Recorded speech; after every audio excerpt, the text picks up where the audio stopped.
गरीब की जादुई किताब। एक गांव में एक लड़का रहता था। उस लड़के का नाम अजय था। अजय अपने गांव में अपने माता पिता के साथ रहता था।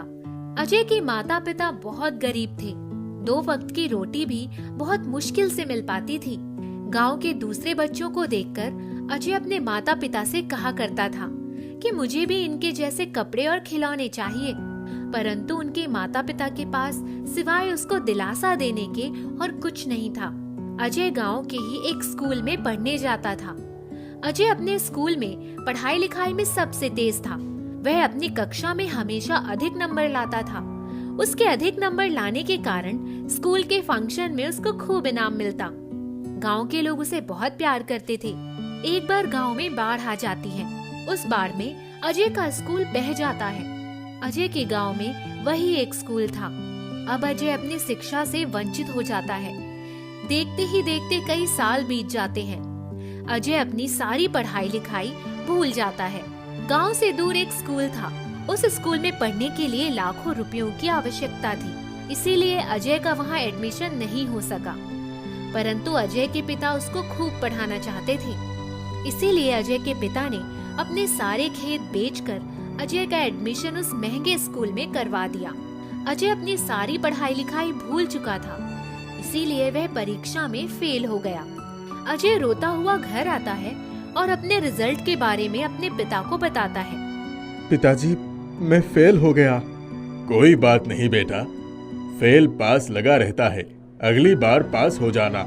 लेकिन अजय दोबारा भी फेल हो जाता है और अजय के पिता यह खबर सुनकर गुस्सा हो जाते हैं। अब तुम्हारे पास आखिरी मौका है।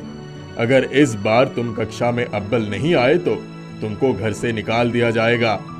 पापा, अगर आप लोग मुझे घर से निकाल देंगे तो मैं कहाँ जाऊंगा?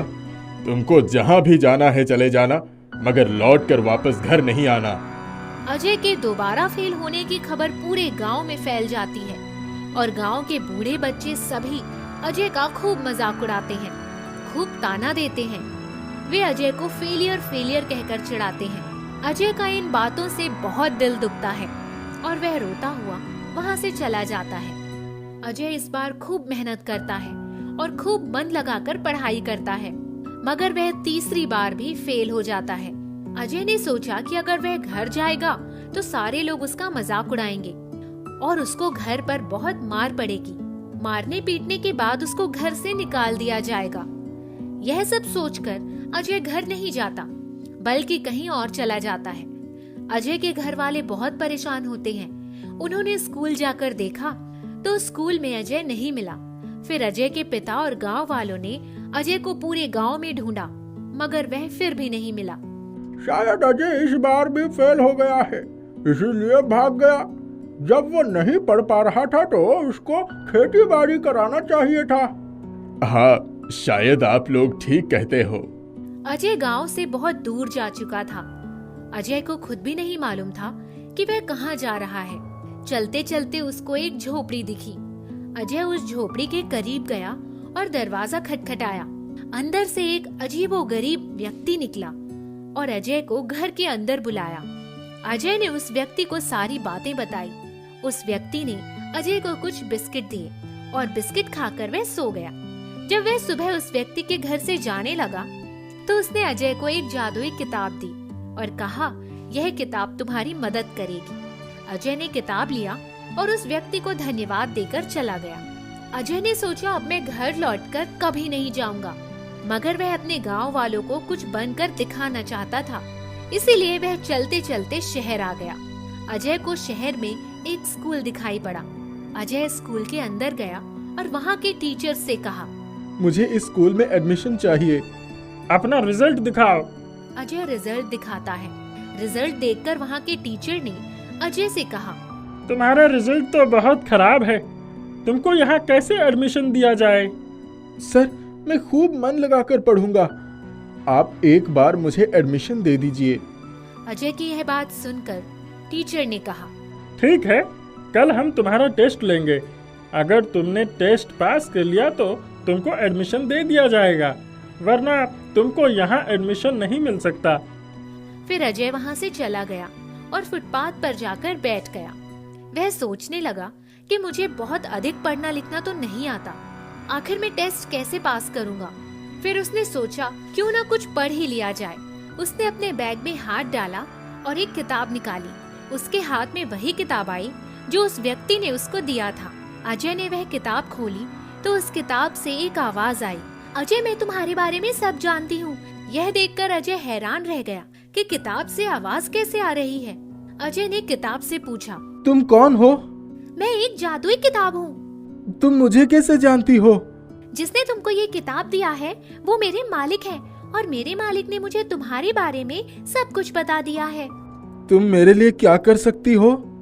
मुझसे तुम जो सवाल पूछोगे मैं उसका उत्तर तुम्हें बता दूंगी। ए जादुई किताब, मुझे बताओ कि कल टेस्ट में क्या क्या पूछा जाएगा।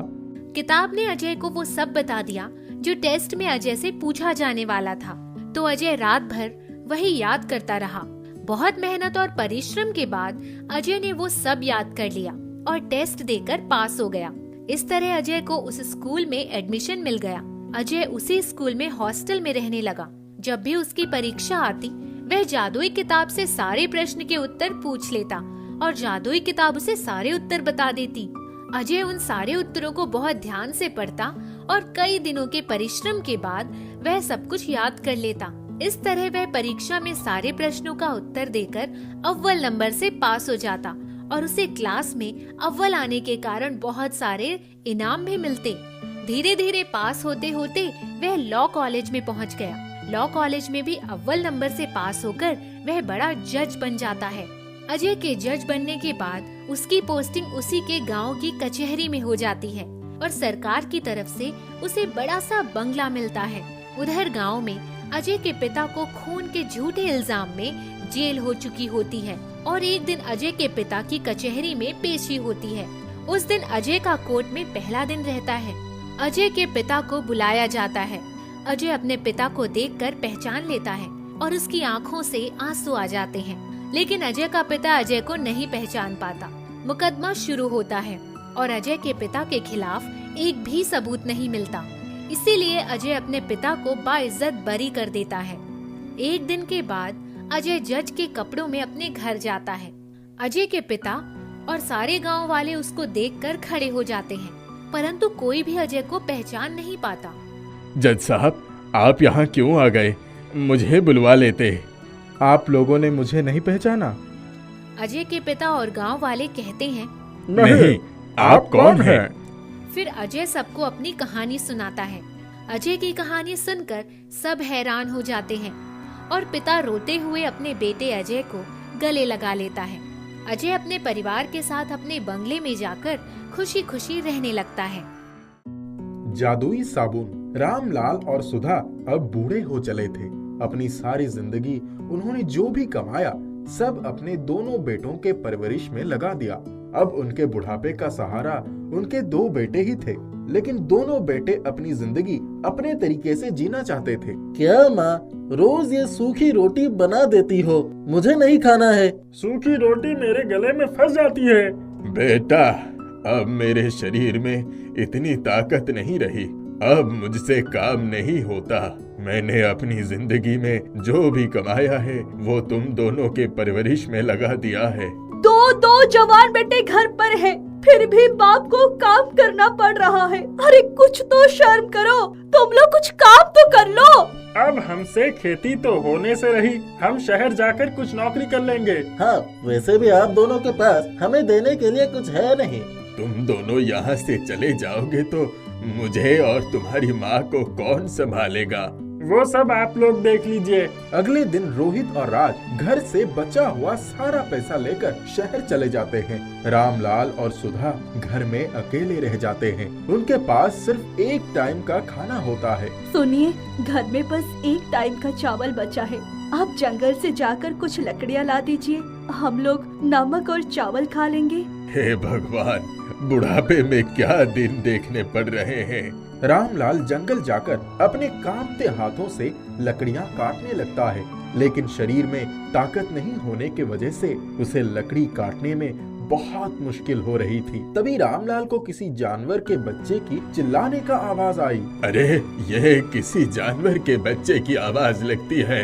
ऐसा मालूम होता है वो किसी तकलीफ में है। मुझे उसकी मदद करना चाहिए। रामलाल इधर उधर घूमकर उस आवाज का पीछा करने लगता है।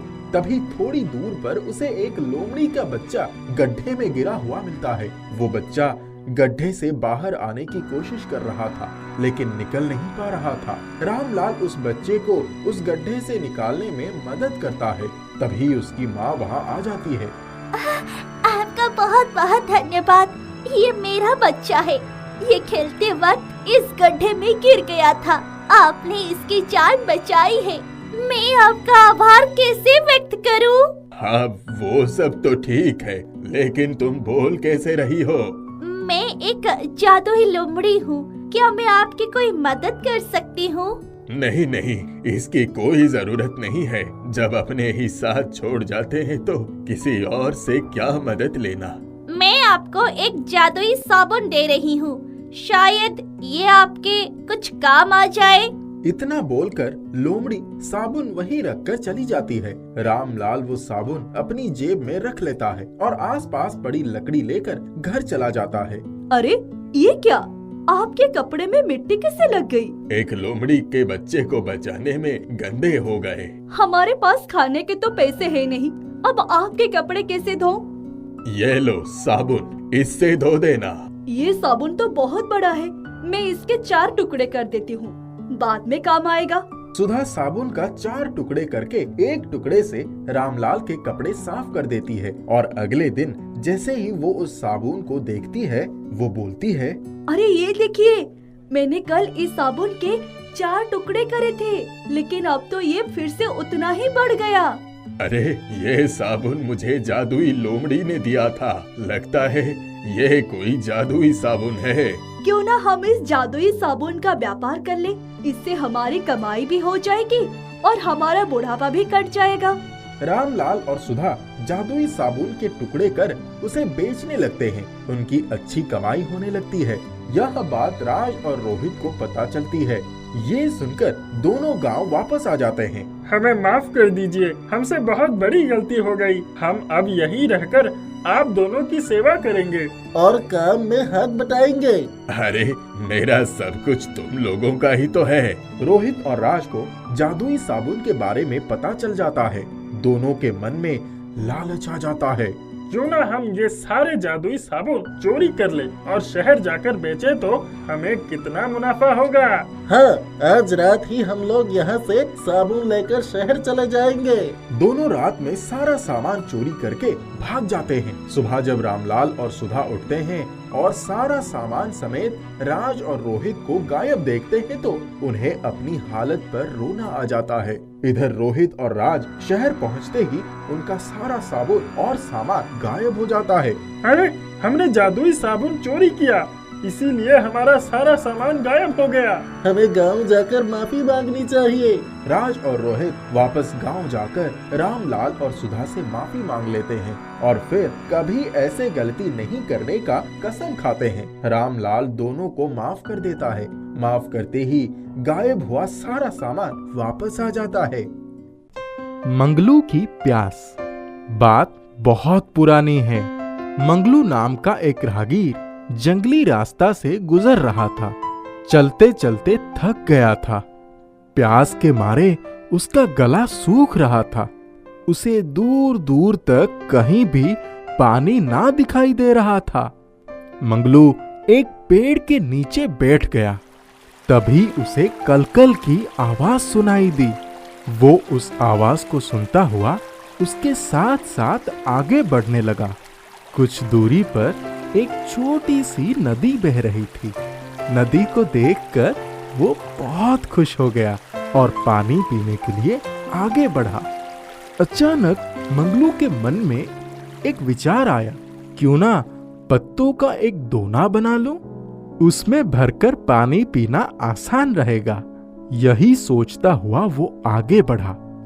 वो पेड़ से पत्ता तोड़ने ही वाला था कि उसकी नजर दूर पड़ी एक मिट्टी के कटोरे पर पड़ी। वो उसे लेने के लिए आगे बढ़ा। तभी उसने सोचा, काश लोहे का कटोरा होता तो कितना अच्छा होता। अब वो लोहे की कटोरे के तलाश में आगे बढ़ा। कुछ दूरी पर उसे लोहे का कटोरा भी दिख गया। अब मंगलू की आंखों में चमक आ गई थी। तब मंगलू के मन में ख्याल आया, अरे ये जंगल तो बहुत अच्छा है, यहाँ जो कुछ भी चाहो वही मिल जाता है। चलो थोड़ी दूर और चला जाए, शायद पीतल का कटोरा भी मिल जाए। पीतल कप में ही था। प्यास के कारण उसकी दम निकला जा रहा था। वो नदी की बिल्कुल समीप आ गया था। उसने हिम्मत जुटाई, खड़े होने की कोशिश की, लेकिन खड़ा नहीं हो पाया और गिरकर बेहोश हो गया। कल कल बहती नदी हंसी और बोली, अभाग्य मनुष्य, तू बेकार ही भटकता रहा। पानी पीने के लिए तो तेरे दोनों हाथ ही काफी थे।